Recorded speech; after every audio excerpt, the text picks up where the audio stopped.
Oh my gosh, does someone know what this invalid session thingy means? I get it all the time. I feel like I'm getting attacked and someone's hijacking my Minecraft session to hack the internet. Well, I don't know. Welcome back to this advertisement episode for Lasergurkenland, and I just had to restart because invalid session madness, whatever. But I'm quite happy that this episode is in English. That means I can quickly shout out some informations what happened. The server was down for about 10 hours yesterday or 2 days ago, I don't know, some time ago. All the news and dates are visible on the interwebs via zillion.com/lasergurkenland, and the current main host in the data center where I can guarantee the most uptime or whatever way, the current main host 88.214.56.94 is down, and I'm hosting it locally, but I'm routing it over my VPS. 149.202.127.134 is active again. It's not hosted there, it's hosted here, but I'm using a SSH tunnel over this IP and the domain is pointing there. So lgl.zillion.com still works, zillion.com still works, and let's get started. So if you have no idea what I'm talking about, this is a anarchy server, a small anarchy server with basically no users, and I am currently kind of actively playing here and also like checking out how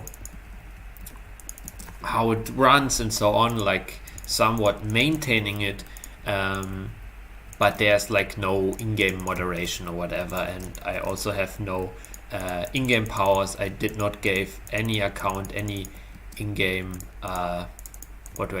operator status or creative or whatever. So it's anarchy. You're allowed to grieve, you're allowed to use hacked clients, there will be no word resets, and the server will not disappear tomorrow or in the next year or in the next 2 years.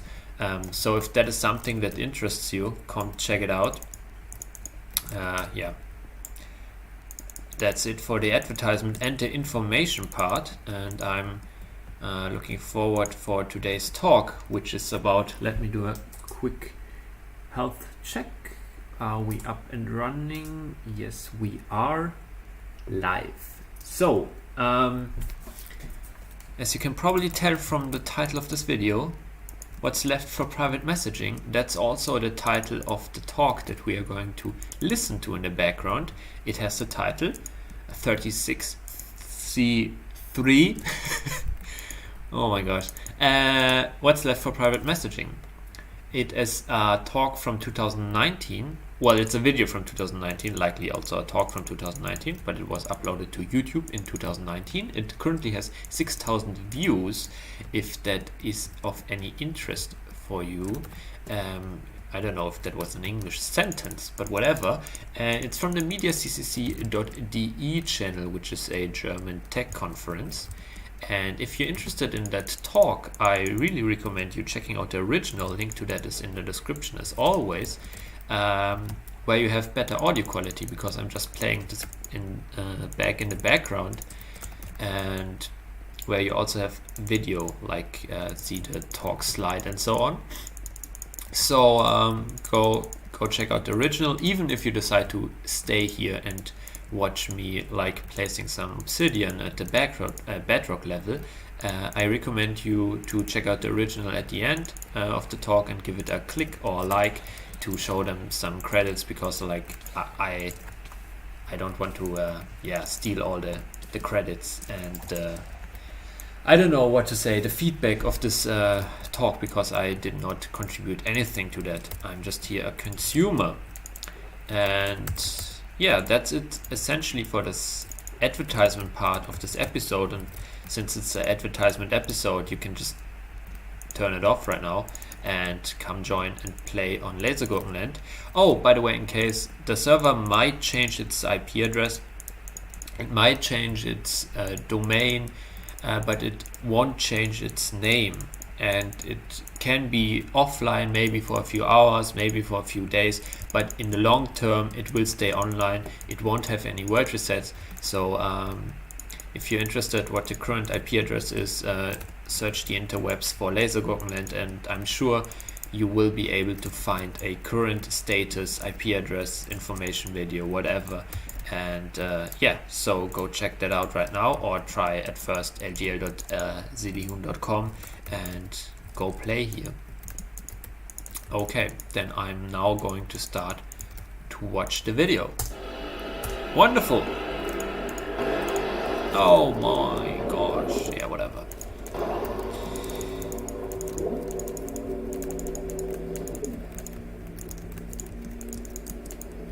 What a tedious task.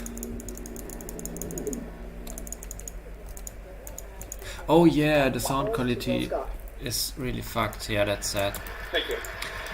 I sneaked into the talk and yeah, it didn't sound too well, but that's what you get. Welcome. Oh my gosh, it's from this one side. Oh. The basic structure of this talk is sort of twofold. I'm getting busy. The first thing is to provide an overview of the different mechanisms that exist in this space of secure communication, and try to tease apart a bunch of the individual choices and trade-offs that have to be made and the implications of them. Because a lot of times we talk about security or privacy as very broad terms that cover a bunch of individual things. And breaking that down gives us a better way to understand what it is we're giving up, or whether or why these decisions actually get made for the systems that we end up using. And the way that it's going to sort of, the arc that I'll cover is first trying to provide a sort of taxonomy or classification of a bunch of the different systems that we see around us, and from there identify the threats that we often are trying to protect against and the mechanisms that we have to mitigate those threats, and then go into some of these mechanisms and look at what's happening right now on different systems, and by the end we'll sort of be closer to the research frontier of what is still happening, where are places where we have new ideas, but there's still quite a high trade-off to usability or for other reasons where these haven't gained mass adoption. So I'll introduce our actors, Alice and Bob. The basic structure for pretty much all of this is one-to-one messaging. So this is primarily systems that are enabling us to have a conversation that looks a lot like what we would have in person. That's sort of the thing that we're modeling is I want to have a somewhat synchronous real-time communication over a span of weeks, months, years, resume it, and in the same way that in real life I know someone and I recognize them when I come and talk to them again, I expect the system to give me similar sorts of properties. So the way we're going to then think about systems is, initially we have systems that look very much the same as how we would have a real life communication, where I can, on a local network, use AirDrop or use a bunch of things that just work directly between my device and a friend's device to communicate. So on a computer, this might look like using Netcat or a command line tool to just push data directly to the other person. And this actually results in a form of communication that looks very similar, right? It's ephemeral, it goes away afterwards, unless the other person saves it. But there's already a set of adversaries or threats that we can think about. How do we secure this sort of communication? One of those would be the network. So can someone else see this communication, and how do we hide from that? And we have mechanisms against that, namely encryption, right? I can disguise my communication and encrypt it so that someone who is not my intended recipient cannot see what's happening. And then the other one would be these end devices themselves, right? So there's a couple of things that we need to think about when we think about what is it that we're trying to protect against on an end device. One is there might be other bad software that either later gets installed and tries to steal or learn about what was said, either at the same time or afterwards. And so we have mechanisms there. One of them would be message expiry, so we can make the messages go away, make sure we delete them from disk at some point. And the other would be making sure that we've sort of isolated our chat so that it doesn't overlap and other applications can't see what's happening there. So we have these direct communication patterns, but that's a small minority of most of what we think of when we chat. Instead, most of the systems that we're using online use a centralized server. There's some logically centralized thing in the cloud, and I send my messages there, and it then forwards them to my intended recipient. And so whether it's Facebook or WhatsApp or Signal, or sorry, Slack or IRC or Signal or Wire or Threema or whatever cloud chat app we're using today, this same model applies. So we can identify additional threats here, and then we can think about why we do this. So one threat is the network, and I'll tear that apart a little bit. You've got the local network that we had before, so someone who's on the network near the person who's sending messages or receiving messages. So someone else in the coffee shop, your local organization, your school, your work. You've got the internet as a whole that messages are passing over. So the ISPs or the countries that you're in may want to look at or prevent you from sending messages. You've also got an adversary in the network, sort of local or near the server, that can see most of the messages going in and out of the server, because these services have to exist somewhere, be that in a data center that they physically have computers in, or in AWS or Google or one of these other clouds. Because AWS is not in a data center, it's in the cloud. There's no physical hardware for it. And now you've got a set of actors that you need to think about that are near the server that can see most of the traffic going in and out of that server. We also have to think about the server itself as a potential adversary. There's a few different threats that we need to think about. The server could get hacked or otherwise compromised, so parts of the communication or bugs in the software can potentially be a problem. You've got a legal entity, typically, that is running this server, and so the jurisdiction that it's in can send requests to get data from users or to compel it to provide information. So there's this whole thread of what is the server required to turn over. And then you've got sort of how is the server actually, or this company, making money and sustaining itself? Is it going to get acquired by someone that you don't trust, even if you trust it now? So there's this future view of how do we ensure that the messages I have now don't get misused in the future. And we have a set of techniques that mitigate these problems as well. So one of them would be we can use traffic obfuscation or circumvention techniques to make our traffic look less obvious to the network, and that prevents a large amount of these. And then I'm calling this server hardening, but it's really a sort of a broad set of techniques around how do we trust the server less, and how do we make those potential compromises of the server, either code-based or it having to reveal information, less damaging. It's worth saying that there are a bunch of reasons why we have primarily used centralized messaging. You've got availability. It's very easy to go to a single place. And it also makes a bunch of problems like handling multiple devices and mobile push in particular, because both Google and Apple expect or allocate sort of a single authorized provider who can send notifications to the app users' mobile devices. And so that sort of requires you to have a centralized place that knows when to send those messages if you want to provide real-time alerts to your application users. The cons is both cost, right? There's some entity now that is responsible for all of this cost and has to have a business model. And also that there's this single entity that people can come to and that now faces the legal and regulatory issues. So this is not the only type of system we have, right? The next most common is probably federated. Email is a great example of this. And email is nice that now as a user I can choose an email provider that I trust out of many, or if I don't trust any of the ones that I see, I can even spin up my own with a small group. So we can decentralize cost, we can make this more approachable.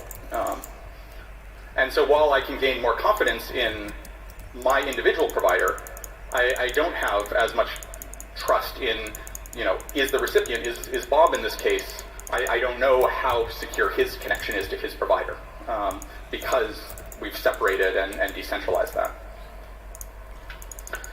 There's also a bunch of problems both in figuring out identity and discovery securely, and mobile push. But we have a number of successful examples of this. So beyond email, the Fediverse and Mastodon, Riot Chat, and even SMS are examples of federated systems where there's a bunch of providers and it's not a single central place.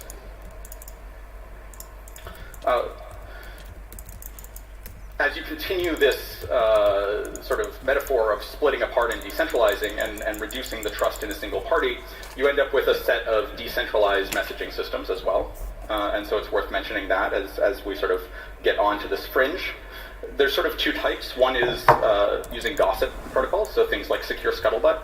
And in those you connect to either the people around you or people that you know. And when you get messages, you gossip, you send them on to all of the people around you. And so messages spread through the network. That is still an area where we are learning the trade-off of how much metadata gets leaked and things, but is nice in its level of decentralization. The others basically try to make all of the users have some relatively low trusted participation in the serving infrastructure. And so you can think of this as evolving out of things like distributed hash tables that are used in BitTorrent. You see something very similar in things like Ricochet or TalksChat, which will use either Tor-like relays for sending messages or have an explicit DHT for routing where all of the members provide some amount of lookup to help with discovery and finding other participants. Okay, so let's now turn to some of these mechanisms that we've uncovered, and we can start with encryption. So when you're sending messages to a server, by default there's no encryption. This is things like IRC. Email used to be primarily unencrypted, and you can think of that like a postcard. So you've got a letter, or a postcard in this case, that you're sending. It has where that message is coming from, where it's going to, and the contents. In contrast, when you use transport encryption, and so this is now a standard for most of the centralized things, what that means is you're taking that postcard and you're putting it in an envelope that the network can't open. And that's what TLS and other forms of transport encryption are going to give you, is the network link just sees the source and destination. It sees there's a message coming between Alice and Facebook or whatever cloud provider, but can't look into that and see that that's really a message for Bob or what's being said. It just sees individuals communicating with that cloud provider. And so, SMTPS, there are secured versions of IRC and email, and most other protocols are using transport security at this point. The thing that we have now is called end-to-end encryption, or E2E. And so now the difference here is the message that Alice is sending is addressed to Bob, and it's encrypted so that the provider, Facebook, can't open that either and can't look at the contents. Okay? So the network just sees a message going between Alice and Facebook still, but Facebook can't open that and actually see the contents of the message. And so end-to-end encryption is gained pretty widespread adoption. We have this in Signal, for the most part in iMessage. We have tools like PGP and GPG that are implementing forms of this. For messaging, there's a few that are worth sort of covering in this space. The Signal protocol, which was initially called Axolotl, is adopted in WhatsApp, in Facebook private messaging, and sort of is I guess has generalized into something called the noise framework, and is gaining a lot of adoption. OMemo looks a lot like that, specifically for XMPP, and so it is a specific implementation. The other one is called Off the Record, or OTR, and Off the Record sort of developed a little bit, or independently from this, thinks a lot about deniability. I'm not going to go too deep into the specific nits of what these protocols are doing, but I guess the intuition is the hard parts here is not encrypting a message, but rather the hard parts is how do you send that first message and establish a session, especially if the other person is offline. So I want to start a communication, I type in the first message I'm sending to someone, I need to somehow get a key and then send a message that only that person can read, and also establish this sort of shared secret. And doing all of that in one message or with the other device not online ends up being tricky. Additionally, figuring out the mapping between a user and their devices, especially as that changes, and making sure you've appropriately revoked devices, added new devices without keys falling over or getting too many warnings to the error, too many warnings to the user, ends up being a lot of the trick in these systems. There's two problems that sort of come into play when we start using end-to-end. One is we need to think about connection establishment. So this is the problem of saying, who is Bob? So I find a contact and I know them in some way by an email address, by a phone number. Signal uses phone numbers. A lot of systems maybe use an email address. There's things like Threema that use a unique identifier that they generate for you. But somehow I have to go from that identifier to some actual key or some knowledge of a cryptographic secret that identifies the other person. And I have to figure out who I trust to do that mapping of gaining this thing that I'm now using for encryption. And then also there's this, well, how do we match? So a lot of systems do this by uploading your address book or trying to match with existing contacts to solve the user interface problem of discovery, which is if they can already know the identifiers and have this mapping, then when someone new comes in, they can suggest and have pre-found these keys. And you just sort of trust the server to hold this address book and to do this mapping between what they're using as their identifier and the keys themselves that you're getting out. Signal is nice here. It says it's not uploading your contacts, which is true. They're uploading hashes of your phone number rather than the actual phone numbers. But it's a similar thing. They've got a directory of... Yeah, but aren't phone numbers like easily brute forceable? So if you have a hash of a phone number, isn't that almost as poor as having the phone number in plain text, because you can just brute force them all? I mean, how many different phone numbers are there? Is it over 8 digits? I think it is, right? But barely. It's only digits. I don't know. I think it's not very strong to hash phone numbers. It's the same thing as with IPv4 addresses. If you hash them, you don't gain any, gain a little bit security, so to say, but it's not like unbrute forceable. Or it's very feasible to reverse the hash because they are so few. I don't know, but I don't want to say it's worse than nothing, but I don't know. Just wanted to mention it, that you can't really hash things that are so predictable as phone numbers. You have known phone numbers, and then as people search, you'll search for a hash of the phone number and get back the key that you hope Signal has correctly given you. So there's sort of a couple ways that you reduce your trust here. Signal has been going down a path using SGX to raise the cost of attacks, oblivious RAM, and a bunch of sort of systems mechanisms to reduce the cost or increase the cost of attack against their discovery mechanism. The other way that you do this is you allow for people to use pseudonyms or anonymous identifiers. So Wire, you can just register an anonymous email address, and now the cost to you is potentially less if that gets compromised. And it's worth noting, Moxie will be talking tomorrow at 4 p.m. About the evolution of the space around Signal, so there's probably a bunch more depth there that you can expect. So what if we don't want to trust the server to do matchmaking? One of the early things that has been around is the web of trust around GPG. And this is the notion that if I have in real life or otherwise associated an identifier with a key, I can publicly provide a signed statement saying that I trust that mapping. And then people who don't know someone but have a link socially maybe can find these proofs and use that to trust this mapping.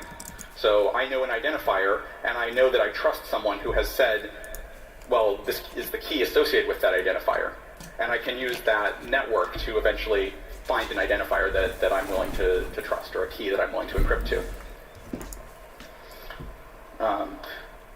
There's some user interface trade-off here. This is a manual process in general. And this year we've had a set of denial of service attacks on the Web of Trust infrastructure.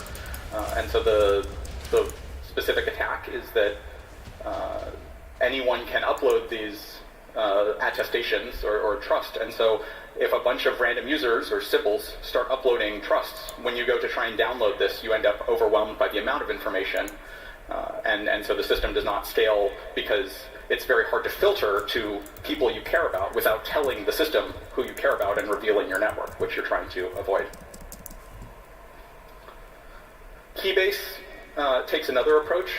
They made the observation that when I go to try and talk to someone, what I actually care about is the person that I believe owns a specific GitHub or Twitter or other social profile.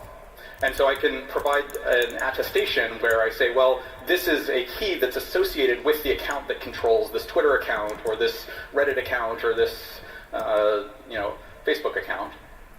And so by having that trust of proofs, I can connect an individual and a cryptographic identity with the person behind who has the passwords to a set of other systems. Keybase also this year began to provide a monetary incentive for users and then struggled with the number of signups. And so there's a lot of work in figuring out, okay, do these identities actually correspond to real people? And how do you prevent a similar denial of service style attack that the Web of Trust faced in identifying things here? On our devices, we end up, in general, resorting to a concept called TOFU, or trust on first use. And what that means is when I first see a key that identifies someone, I'll save that. And if I ever get another need to communicate with that person again, I've already got a key, and I can keep using that same key and expect that key to stay the same. And so that continuation and the ability to pin keys once you've seen them means that if, when you first establish a connection with someone, it's the real person, then someone who compromises them later can't take over or change that. Finally, one of the sort of exciting things that came out, this is circa 2015 and is largely defunct now, was a system by Adam Langley called Pond that looked at hardening a modern version of email. And one of the things that Pond did was it had something called a password authenticated key exchange. And so this is an evolving cryptographic area where you're saying if two people can start with some weak shared secret, so I can perhaps publicly or in plain text challenge the other person, where were we at a specific day? And so now we both know something that maybe has a few bits of entropy at least, if we can write the same textual answer. We can take that, run a key derivation function to end up with a larger amount of shared entropy, and use that as a bootstrapping method to do a key exchange and end up finding a strong cryptographic identity for the other person. So Pond has a system that they call Panda for linking to individuals based on a challenge response, and this is also something that you'll find in off-the-record systems around Jabber. The other thing that we need to be careful about in end-to-end encrypted systems is deniability. When I'm chatting one-on-one with someone, that conversation is eventually fairly deniable. Either person can have their recollection of what happened, and there's no proof that the other person said something unless you've recorded it or otherwise, brought some other technology into play. But with an encrypted thing where I've authenticated the other person, I end up with a transcript potentially that, I can turn over later and say, look, this person said this. Oh, fuck, the weirdos. Are they going to attack me? And, we've seen recently that things like emails that come out are authenticated in this way. the DKIM system that authenticates email senders showed up in the WikiLeaks releases of Hillary Clinton's emails, and was able to say, look, the text in these hasn't been changed, and it was signed by the real server that we would expect.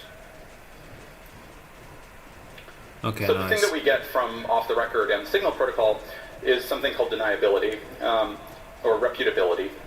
And this plays into a concept of forward secrecy, which is we're going to sort of throw away stuff afterwards in a way that our chat goes back to being more ephemeral. And so we can think about this in two ways. There's actually two properties that interlink in this.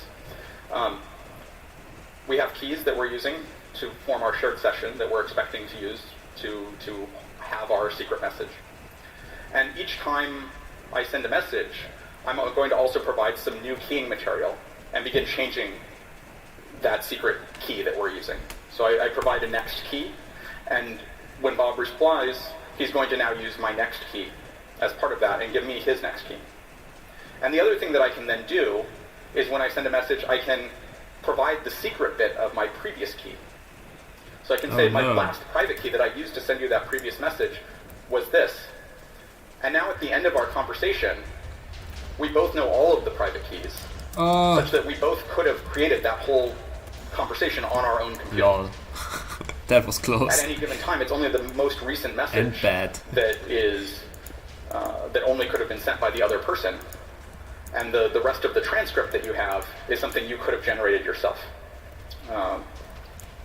There is a talk on day 3 about off-the-record v4, the 4th version of that will go a bunch deeper into that. That's at 9 p.m. in the About Freedom Assembly. So I encourage you to do that if you're interested in this. Okay. The next one to talk about is expiry. This is sort of a follow-on to this concept of forward secrecy. But there's sort of two attacks here to consider.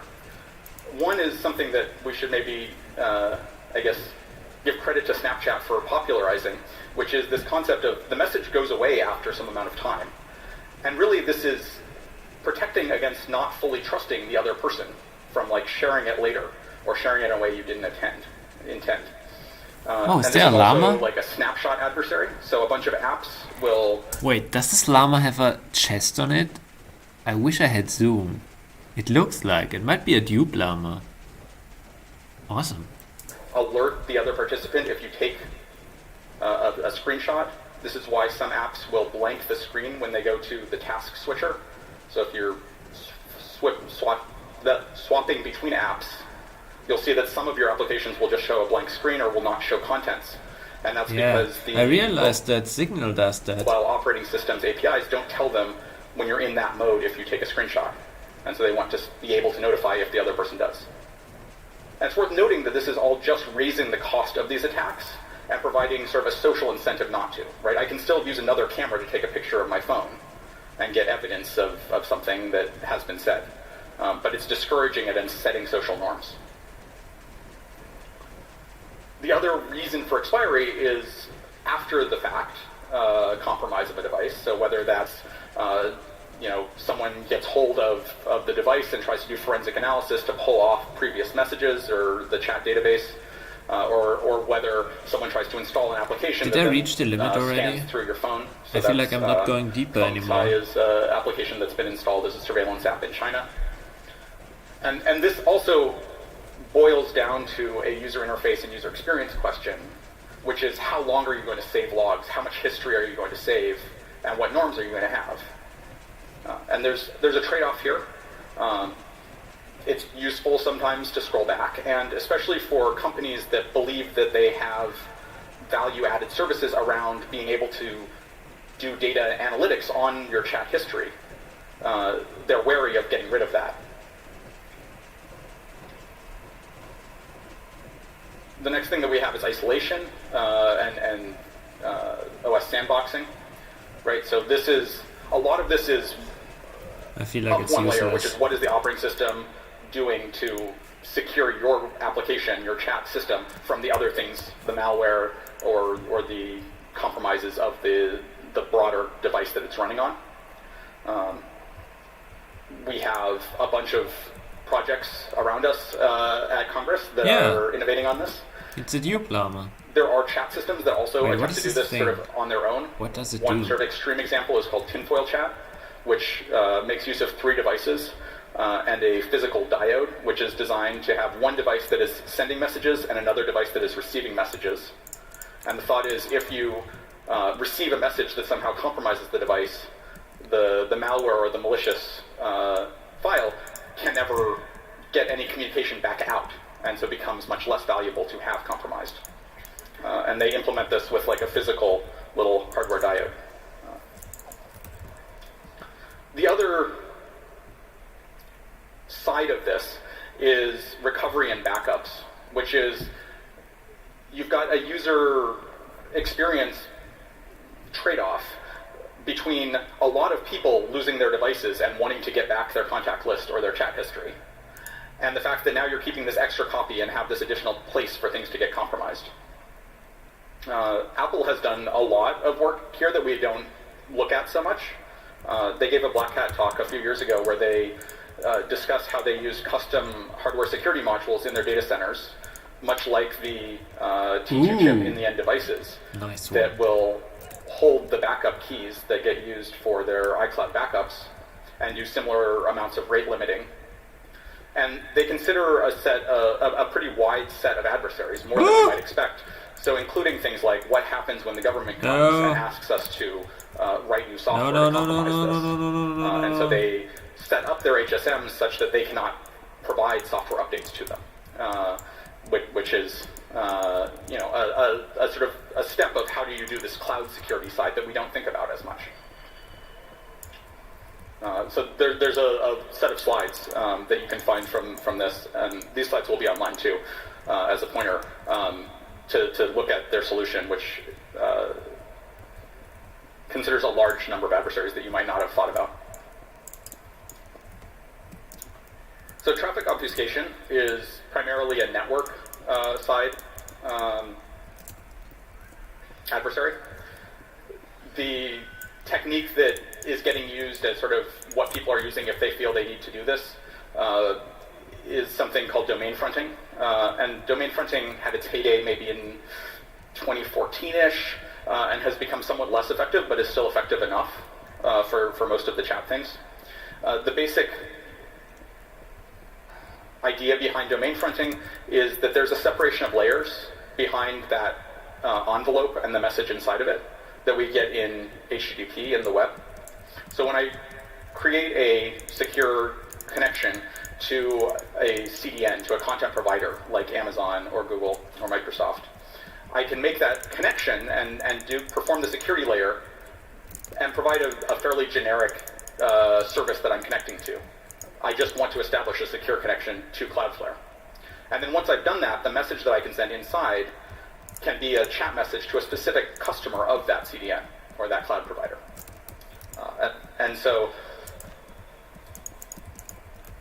this is an effective way to prevent the network from knowing what specific service you're accessing. It got used for a bunch of circumvention things. It then got used for a bunch of malware things. And this caused a bunch of the cloud providers to stop allowing you to do this. But it's still getting used. This is still what's sort of happening when you turn on censorship circumvention in Signal. It's what Telegram is using for the most part. And it's the same basic technique is getting another revival with DNS over HTTPS and encrypted SNI extensions to TLS, which allow for a standardized approach to establish a connection to a service without providing any specific identifiers to the network for which service you want to connect to.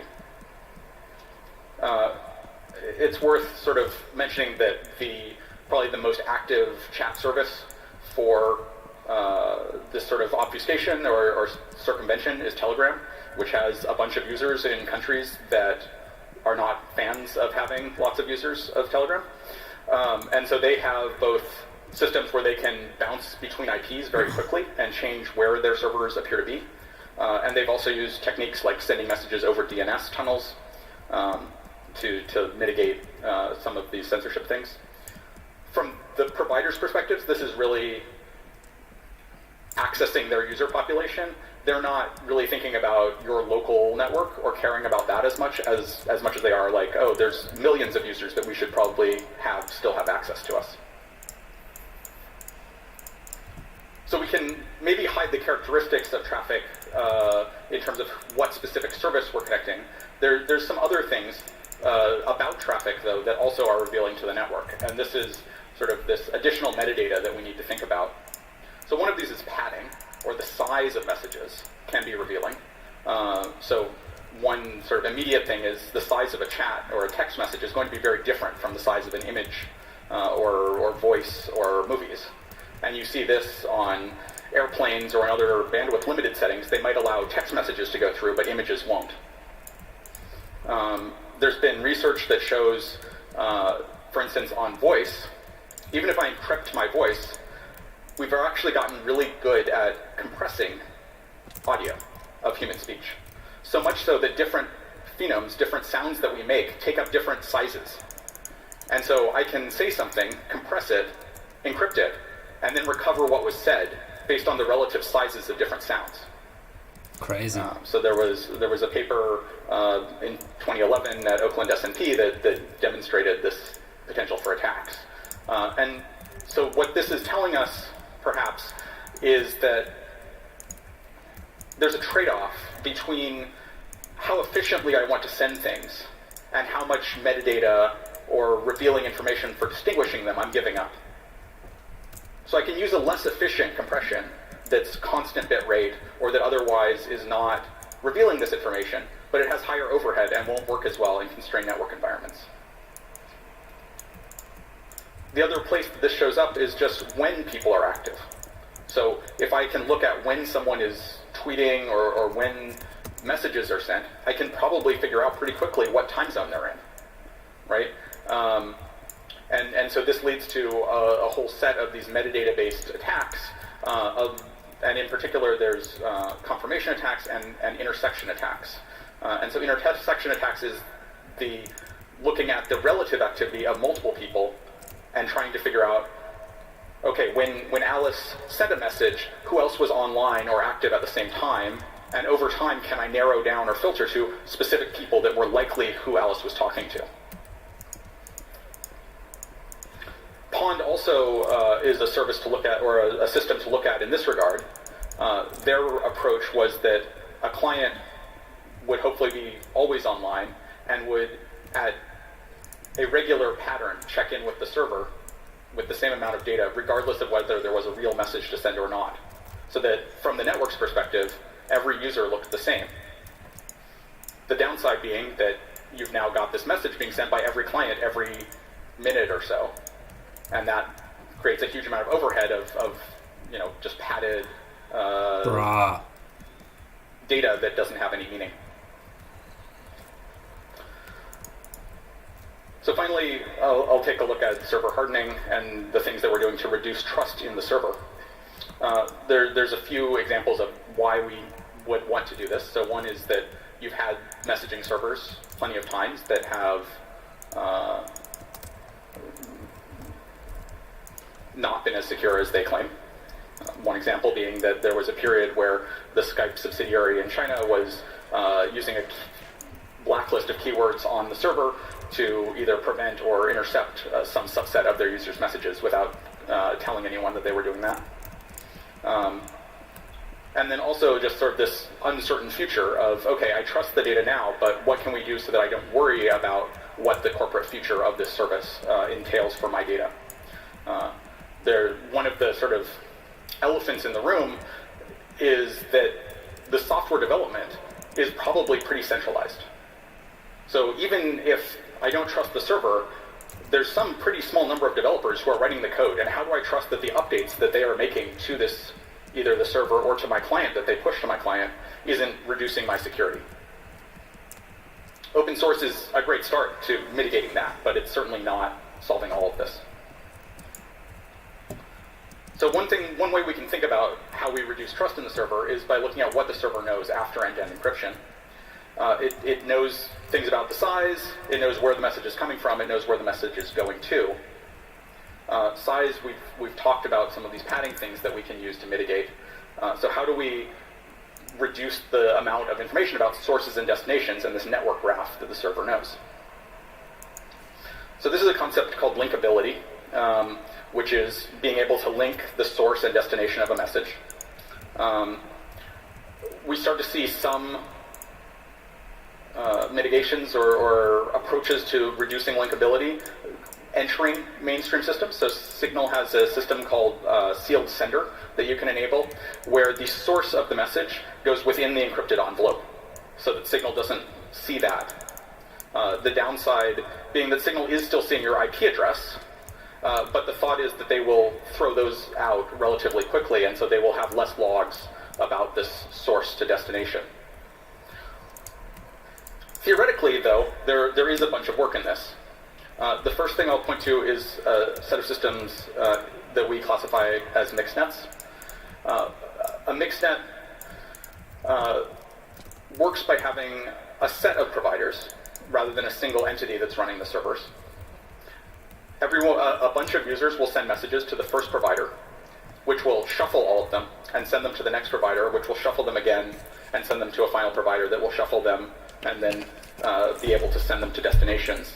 And this delinks, where none of the individual providers know both the source and destination of these messages.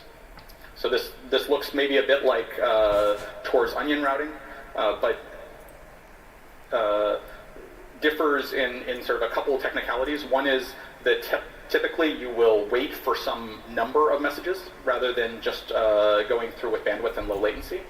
And so by doing that, you can get a theoretical guarantee that this batch had at least n messages that got shuffled, and therefore you can prevent there being some time where only one user was using the system, and so you get a stronger theoretic guarantee.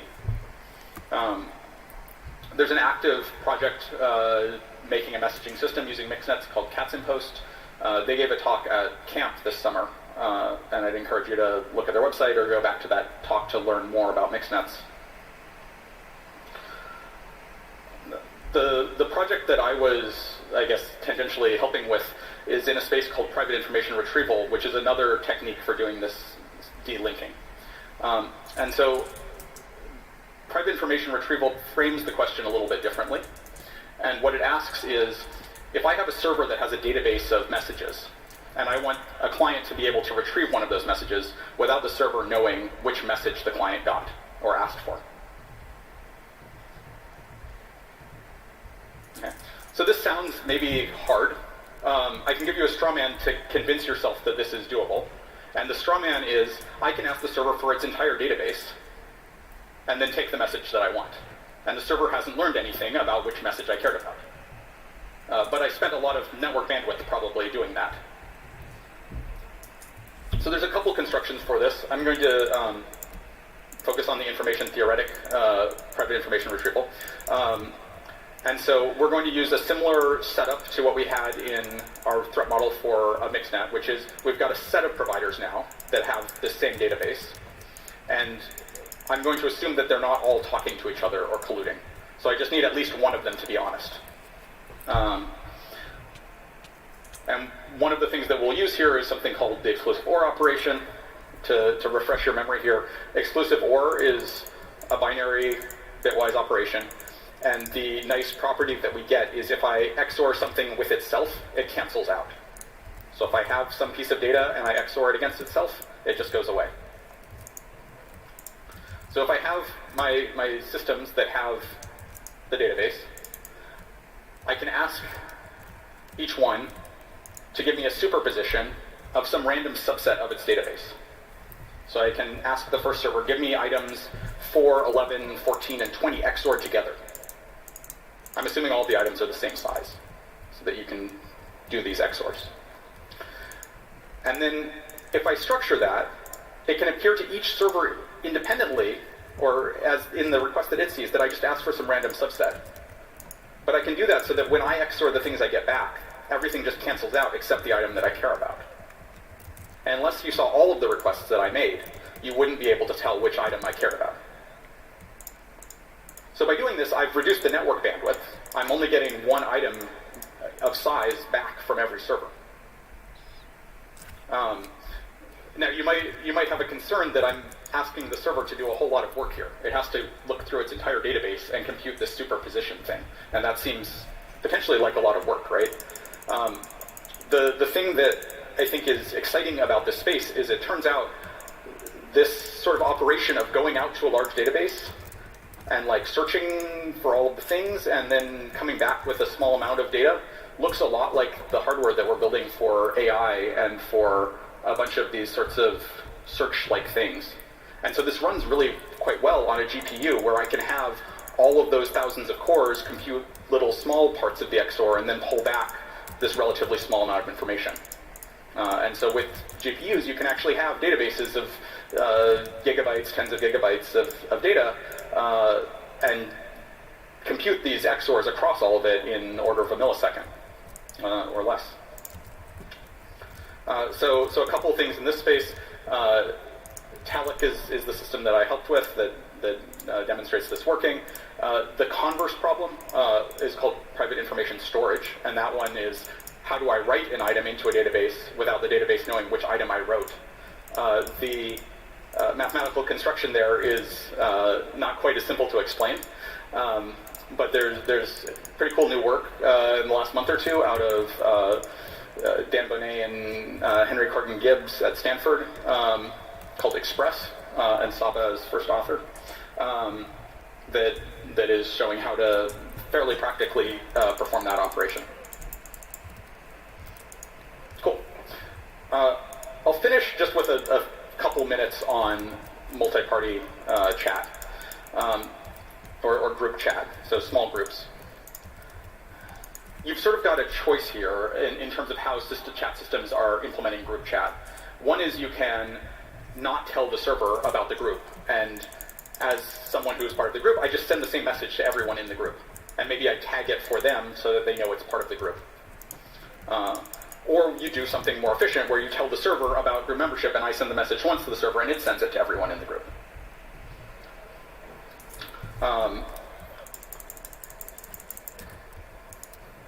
Even if you don't tell the server about it, though, you've got a bunch of things to worry about leaked correlation, which is if at a single time someone sends the same size message to 5 other people, and then later someone else sends the same size message to 5 other people, and those basically overlap, someone in the network basically knows who the group membership is. So it's actually quite difficult to conceal group membership.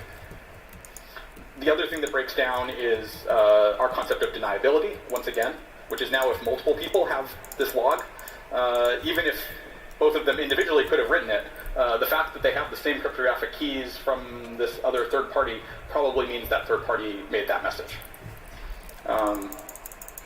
So there continues to be work here.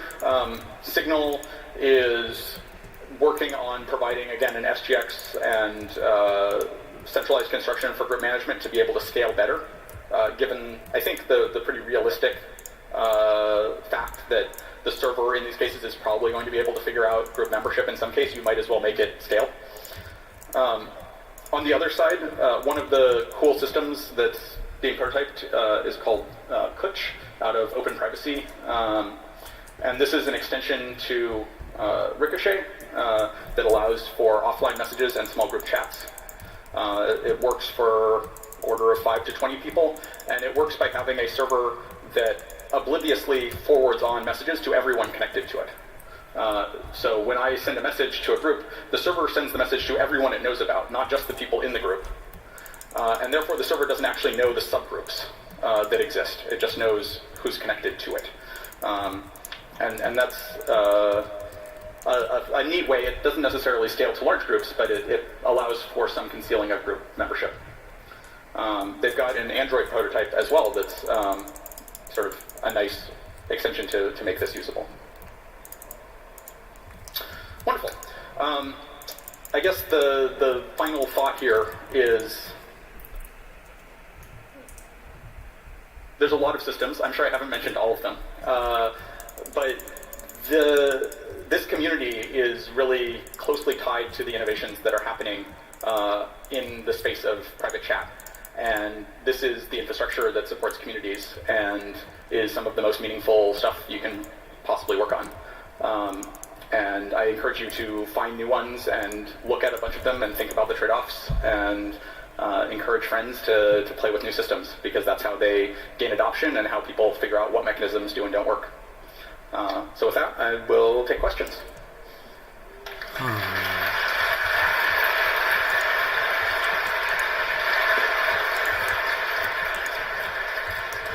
Wasn't necessary to encourage you to come with an applause.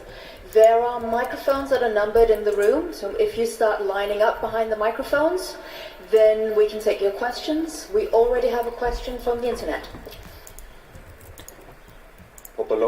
Popularity and independency are a contradiction. How can I be sure that an increasingly popular messenger like Signal stays independent?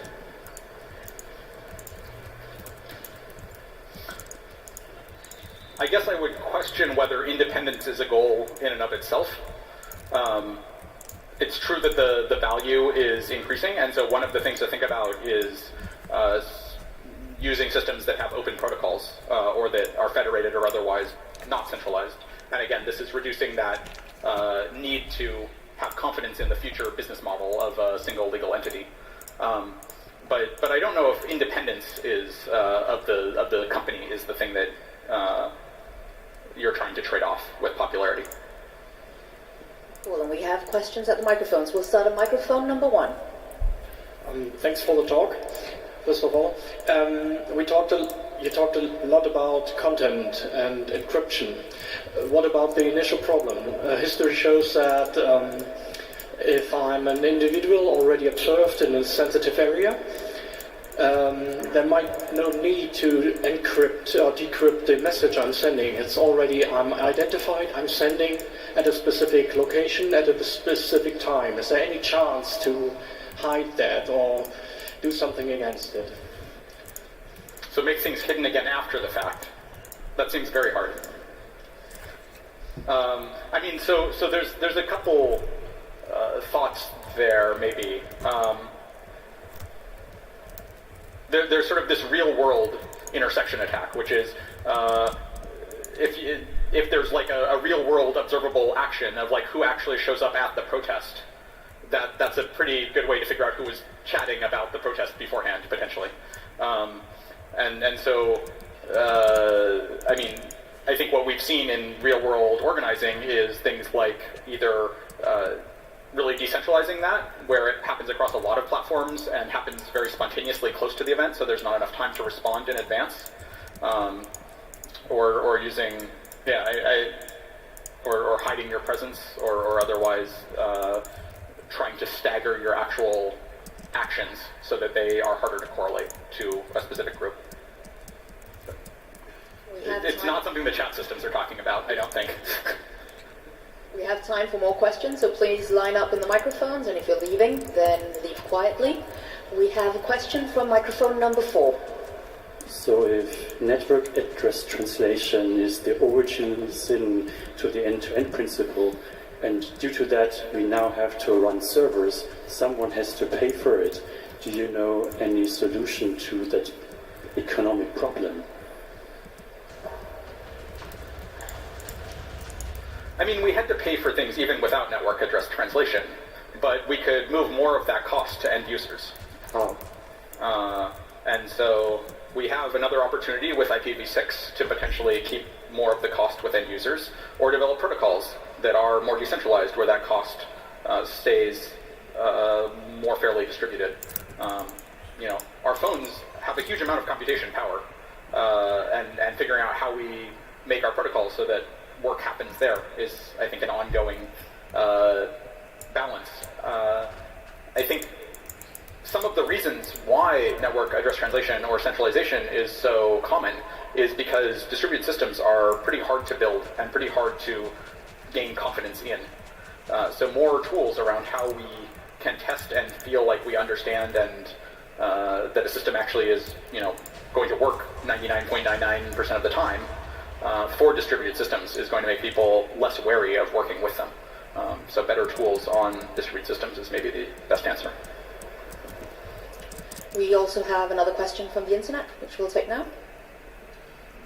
But what do you think of technical novices' acceptance and dealings with OTR keys, for example, Matrix Riot, Most people I know just click, I verified this key, and even if they didn't.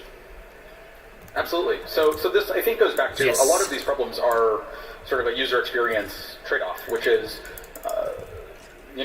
we saw initial versions of Signal where you would actually try and regularly verify some QR code between each other, and then that sort of has gotten pushed back to a harder to access part of the user interface because not many people wanted to deal with that. And in early Matrix Riot, you would get a lot of warnings about there's a new device. Do you want to verify this new device? Do you only want to send to the previous devices that you trusted? And now you're getting the ability to sort of more automatically just sort of accept these changes. And you're weakening some amount of the encryption security, but you're getting a better, smoother user interface because most users are just going to sort of click yes because they want to send the message, right? And so there's this trade-off of when you have built the protocol such that you are standing in the way of the person doing what they want to do, that's not really where you want to put that friction. So figuring out other ways where you can have this on the side or supporting the communication rather than hindering it is probably the types of user interfaces or systems that we should be thinking about that can be successful. We have a couple of more questions. We'll start at microphone number 3. Yeah, thank you for your talk. You talked about deniability by sending the private key with the last message. And how do I get the private key for the last message in the whole conversation? In the OTR XMPP Jabber systems, there would be an explicit action to end the conversation that would then make it repudiatable, that would send that final message to close it. What you have in things like Signal is it's actually happening every message as part of the confirmation of the message. Okay, thank you. We still probably have time for more questions, so please line up if you have any. Don't hold back. We have a question from microphone number 7. So first of all, brief comment. The Riot thing still doesn't even do tofu. They haven't figured this out. But I think there's a much more subtle conversation that needs to happen around deniability, because most of the time, if you have people with a power imbalance, the non-repudiatable conversation actually benefits the weaker person. So we actually don't want deniability in most of our chat applications or whatever, except that's still more subtle than that, because when you have people with equal power, maybe you do. It's kind of weird. Absolutely. And I guess the other part of that is that something that should be shown to users, and is that a concept? Is there a way that you express that notion in a way that users can understand it and make good choices? Or is it just something that your system makes a choice on for all of your users? We have one more question at microphone number 7. Please line up if you have any more. We still have a couple of more minutes. Microphone number 7, please. Hi, thanks for the talk. We talked about the private information retrieval and how that would stop the server from knowing who retrieves the message. But for me the question is, how do I find out in the first place which message is for me? Because if we, for example, always use message slot 14, then obviously over a conversation it would again be possible to de-anonymize the users in like, okay, they always accessing this one in like all those queries. Absolutely. So I didn't explain that part. The trick is that between the two people, we will share some secret, which is our conversation secret. And what we will use that conversation secret for is to seed a pseudo-random number generator. And so we will be able to generate the same stream of random numbers. And so each next message will go at the place determined by the next item in that random number generator. And so now the person writing can just write at random places as far as the server tells. And when it wants to write the next message in this conversation, it makes sure to write at that next place in its random number generator for that conversation. There's a paper that will describe a bunch more of that system, but that's the basic sketch. Thank you. We have a question from the internet. It seems like identity is the weak point of the new breed of messaging apps. How do we solve this part of Soko's triangle, the need for identifiers and to find people? Identity is hard, and I think identity has always been hard and will continue to be hard.